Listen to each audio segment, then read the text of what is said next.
Senin kemarin, Canva tuh sempat down beberapa jam. Oleh karena itu, ribuan penggunanya dari seluruh dunia tuh sempat komplain karena mereka nggak bisa akses desain mereka.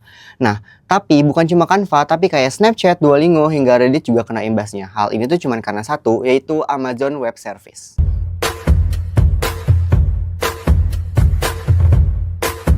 AWS itu bisa disebut sebagai tulang punggungnya internet modern karena banyak banget dari startup kecil hingga perusahaan global yang bergantung pada infrastruktur cloud dari milik Amazon ini untuk menjalankan bisnis mereka.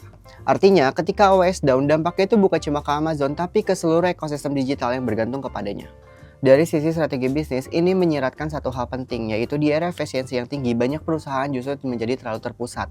Nah, mereka tuh memilih salah satu penyedia layanan karena lebih murah, cepat, dan juga efisien. Tapi, semakin efisien sebuah sistem, semakin rapuh pula ketika satu komponen itu terganggu.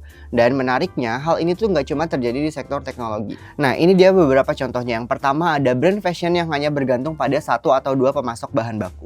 Dan yang selanjutnya ada restoran yang sepenuhnya menggantungkan penjualannya pada satu platform ojek online.